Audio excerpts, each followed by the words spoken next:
بسم اللہ الرحمن الرحیم۔ السلام علیکم ورحمۃ اللہ وبرکاتہ۔ امید کرتا ہوں کہ تمام سامعین اور ناظرین جو ہیں وہ خیر و عافیت سے ہوں گے۔ آج میں اپنی روٹین کی ویڈیو سے ہٹ کر مولانا طارق جمیل صاحب کے اوپر جو ہے وہ ویڈیو بنانے پر مجبور ہو گیا کہ مختلف TV channels, YouTube channels, ہر جگہ پر ان کے بارے میں بات ہو رہی تھی، تو سوچا کہ ان کی زندگی کے کچھ حقائق جو ہے وہ آپ کے سامنے رکھوں اور آپ ہی پھر یہ فیصلہ کر دیں کہ کیا وہ حق پر ہیں یا غلط ہیں۔ تو مولانا طارق جمیل صاحب کی اگر ابتدائی زندگی دیکھی جائے تو وہ ایک شاہانہ اور نوابی زندگی تھی، اور کالج تک ان کی روٹین کی لائف چلتی رہی۔ پھر جب انہوں نے حق کو حق سمجھا اور پھر امت کا درد انہوں نے اپنے دل میں رکھا، تو انہوں نے اپنی وہ شاہانہ زندگی کو خیر بات کہہ کر جو تھے جھوٹے برتن وہ بھی دھوئے، بیت الخلاء کی صفائی وہ بھی کی، مصلے اور صفیں وہ بھی دھوئیں، علماء کے کپڑے بھی دھوئے، کہ اپنی شاہانہ زندگی کو چھوڑ کر جہاں پر ان کو کبھی روٹی بھی خود تیار نہیں کرنی پڑتی تھی، کبھی کپڑے خود نہیں دھونے پڑتے تھے، کبھی ان کو اپنا کوئی کام خود نہیں کرنا پڑتا تھا، ہر کام کے لیے ملازم جو تھے وہ مہیا کیے جاتے تھے، ہر کام کے لیے جو ہے ان کے آگے پیچھے خادم پھرتے تھے، لیکن وہ ساری شاہانہ زندگی چھوڑ کر وہ اس زندگی میں کیوں آئے؟ اگر تو ان کو کوئی پیسوں کا لالچ ہوتا تو وہ اپنے باپ دادا کی جائیداد کو سنبھال لیتے، اسی زندگی کو آگے رکھتے۔ اگر ان کو شہرت درکار تھی تو وہ پیسہ ان کے پاس پہلے ہی تھا، اور شہرت ان کے والد صاحب کو جو تھی، وہاں کی جو عوام تھی وہ پہلے سے جانتی تھی، وہاں کے نواب جو تھے وہ تو مشہور ہی تھے۔ پھر انہوں نے یہ ساری اپنی سہولیات کو چھوڑ کر، یہ ساری آسائش اور آرام کو چھوڑ کر اتنی محنت کش زندگی انہوں نے کیوں جو ہے وہ چنی؟ اس زندگی کو چننے کا جو ان کا مقصد تھا، اس زندگی کو اپنانے کا جو ان کا مقصد تھا، وہ امت کے لیے اور امت کو جو ہے وہ اللہ تعالیٰ سے جوڑنے کے لیے، محمد صلی اللہ علیہ وسلم کی محبت جو تھی وہ امت کے دلوں میں ڈالنے کے لیے انہوں نے یہ ساری زندگی جو تھی وہ چنی۔ اور پھر انہوں نے علماء اکرام کی خدمت بھی کی، انہوں نے وہاں کے برتن بھی دھوئے، صفائیاں بھی کی، بیت الخلاء تک صاف کیے، اور اس کو کبھی انہوں نے اپنی کمزوری نہیں سمجھا، کبھی اس میں انہوں نے اپنی جو تھی وہ حقارت نہیں محسوس کی، کبھی انہوں نے اس میں یہ نہیں سوچا کہ اس کے اندر میری بے عزتی ہے، بلکہ علماء کی خدمت کو بھی اس شخصیت نے اپنا فخر سمجھا۔ اور پھر جب عالم دین کا ان کا کورس پورا ہو گیا، درس نظامی کا کورس پورا کرنے کے بعد انہوں نے اپنی زندگی، تمام زندگی جو ہے وہ اسلام اور دین کے لیے وقف کر دی۔ اور پھر ان کو جب بھی دیکھا ہے، کبھی مسجد پہ دیکھا، کبھی ممبر پہ دیکھا، کبھی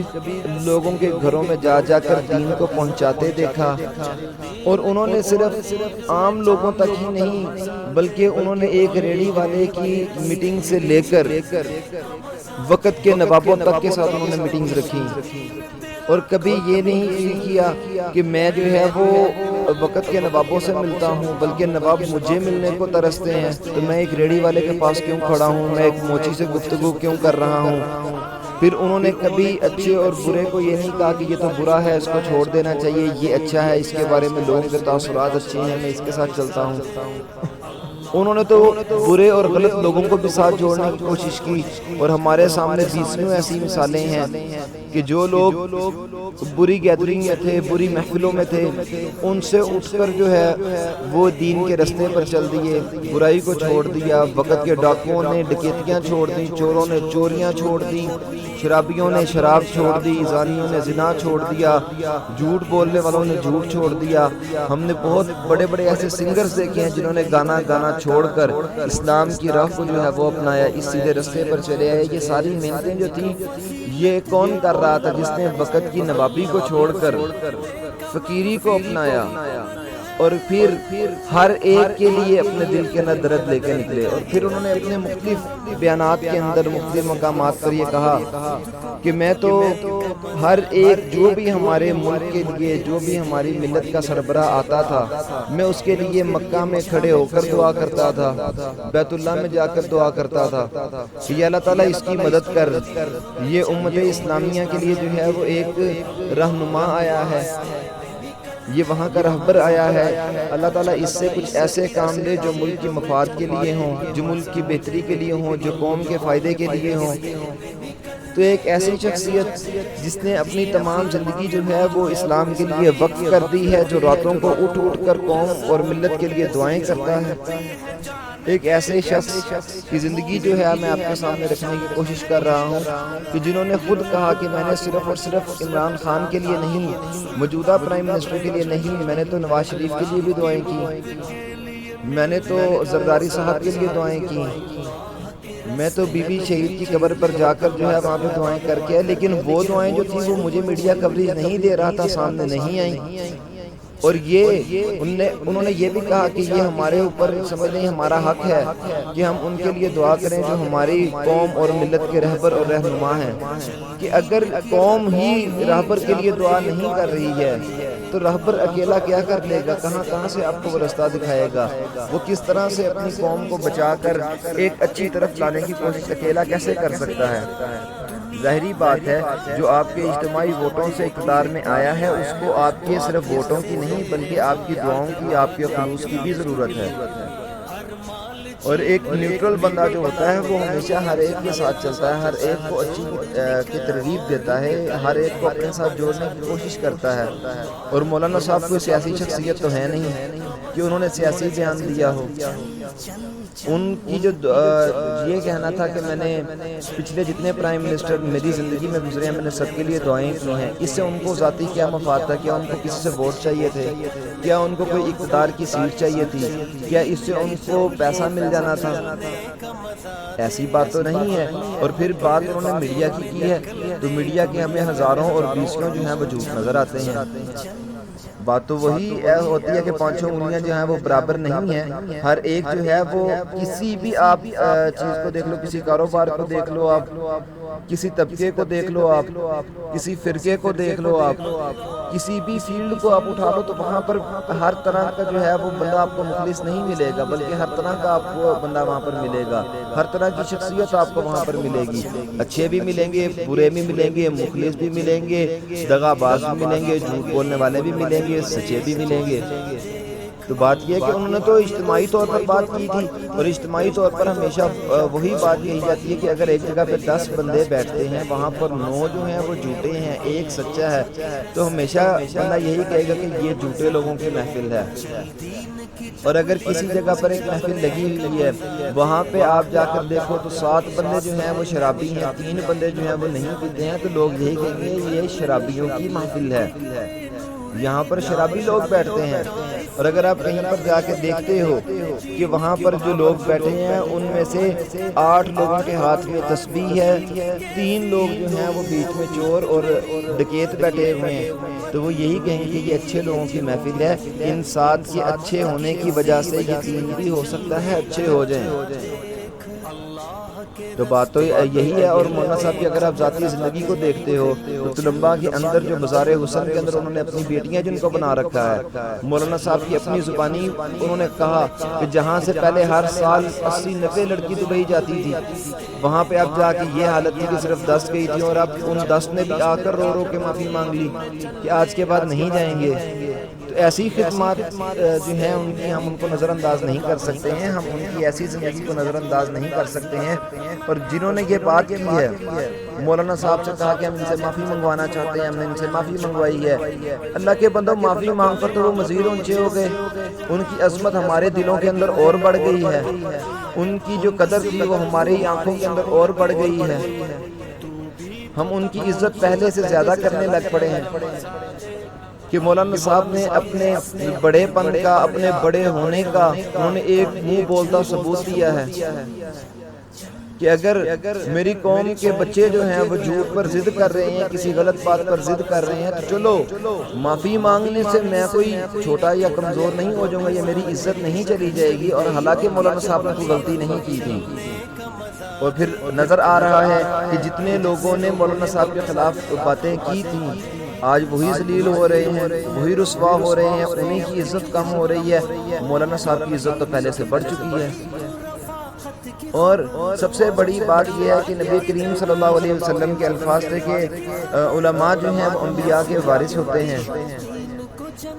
تو اللہ تعالیٰ نے اپنے نبی کے وارثین کی عزت جو تھی اس کو بڑھانا تھا، ان کی قدر کو بڑھانا تھا، تو ان کی عزت کی حفاظت جو تھی وہ اللہ تعالیٰ نے ہمیں کر کے دکھائی۔ یہ علماء کے عالم دین نے اگر معافی مانگ لی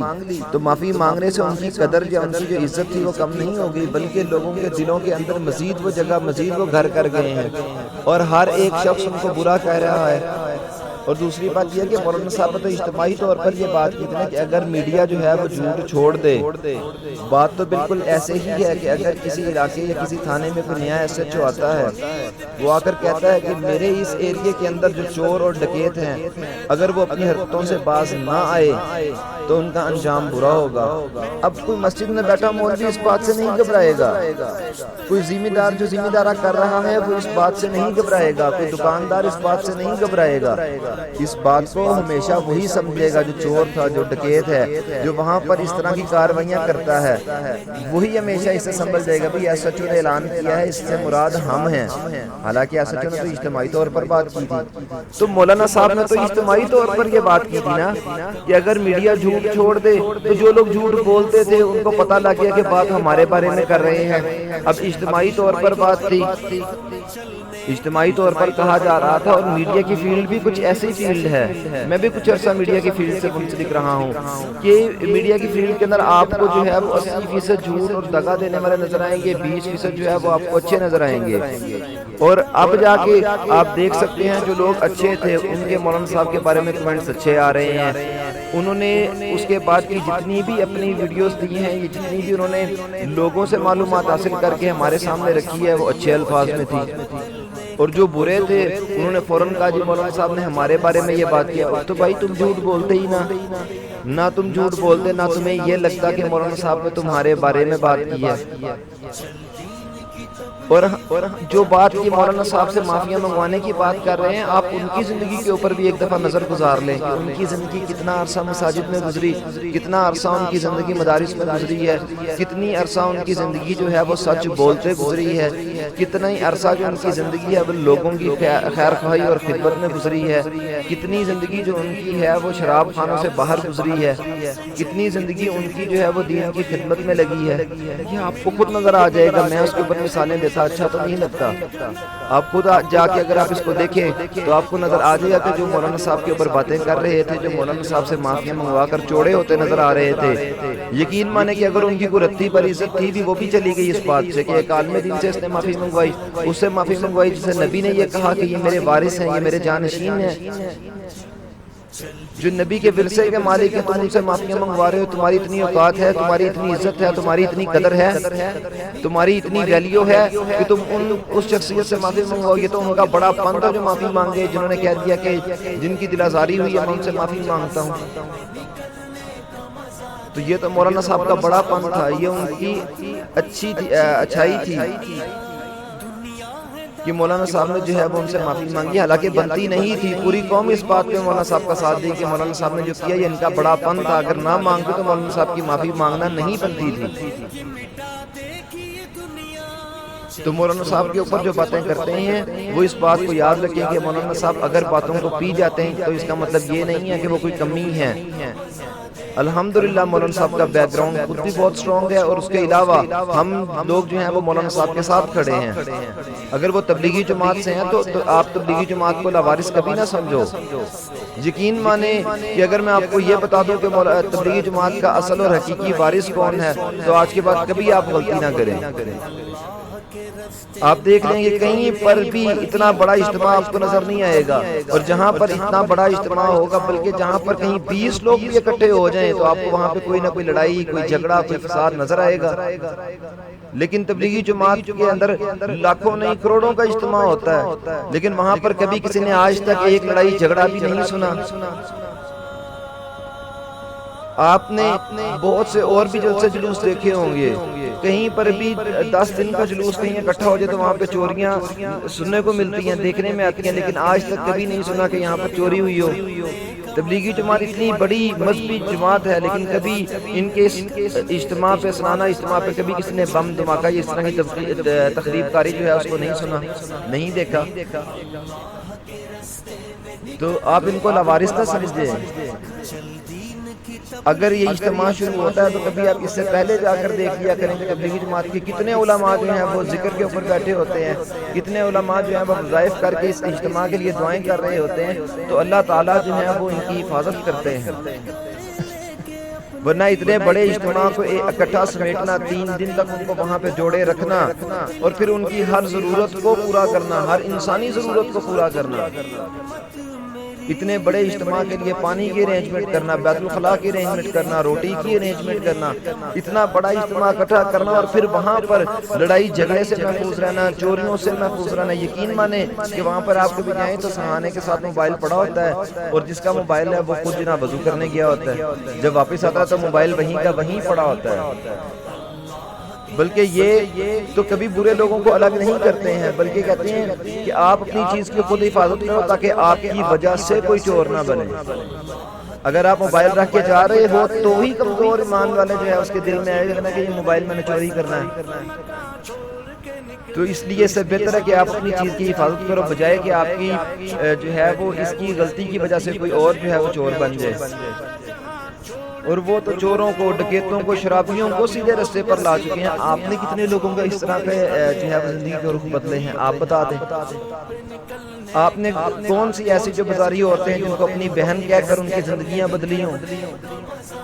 کون سے ایسے چور، ڈکیت اور شراب میں جن کو آپ نے سیدھے رستے پہ لگایا ہو، جو آپ کہتے ہو کہ ہم نے مولانا صاحب سے معافی منگوانی تھی؟ آپ مولانا صاحب کی زندگی دیکھو کہ آپ نے اتنی سی بات کی تھی تو پوری قوم جو ہے وہ ان کے ساتھ کھڑی ہو گئی ہے، کوئی ایک بندہ بھی، بلکہ میں یہ کہنا چاہتا ہوں کہ کسی ایک فرقے سے بھی کسی شخص نے یہ نہیں کہا۔ ہمیں تو مولویوں نے فرقوں میں بانٹا ہوا ہے نا، کہ یہ اہل حدیث ہے، یہ دیوبند ہے، یہ بریلوی ہے، پھر ان کے بھی آگے الگ الگ جو ہیں وہ حصے بن چکے ہیں۔ لیکن تبلیغی جماعت ایک واحد ایسی جماعت ہے جس کے اوپر کبھی کسی نے انگلی نہیں اٹھائی ہے، کوئی فرقہ ان کے بارے میں غلط بات نہیں کرتا ہے۔ اور پھر مولانا طارق جمیل کو تو دیوبندی بھی سنتے ہیں، بریلوی بھی سنتے ہیں، اہل حدیث بھی سنتے ہیں، اہل تشیع بھی سنتے ہیں، ہر ایک مولانا صاحب کو سنتا ہے۔ اور مولانا صاحب کی باتیں ہی ایسی ہوتی ہیں کہ وہ کسی کی دل آزاری نہیں کرتے ہیں، وہ ہر ایک کو جوڑ کر چلتے ہیں، ہر ایک کو ساتھ لے کر چلتے ہیں۔ تو یہی درخواست ہے کہ جن لوگوں نے مولانا صاحب کے بارے میں باتیں کی ہیں ان کو چاہیے کہ وہ احتیاط کریں اس سے پہلے کہ قوم جو ہے وہ ایک ہو کر آپ کے حق میں کوئی ایسی دعا کر دے کہ آپ کی زندگیاں عذاب ہوتی چلی جائیں۔ تو علماء کرام کی قدر کرنا سیکھیں، ان کی عزت کرنا سیکھیں، اور ان کی جو باتیں ہیں ان کو سمجھنا سیکھیں۔ اور جو سامعین و ناظرین دیکھنے والے ہیں ان سے میں یہی کہنا چاہتا ہوں کہ آپ کمنٹس میں ہمیں یہ بتائیں کہ مولانا صاحب کے اوپر جنہوں نے باتیں کی تھی وہ صحیح تھے، یا مولانا صاحب کی اپنی زندگی جو تھی وہ صحیح تھی، کہ مولانا صاحب جو کام کر رہے ہیں کیا وہ صحیح ہے، یا جو میڈیا کی آڑ میں اپنے کاروبار اور بزنس کو چلا رہے ہیں وہ لوگ صحیح ہیں۔ السلام علیکم ورحمۃ اللہ وبرکاتہ۔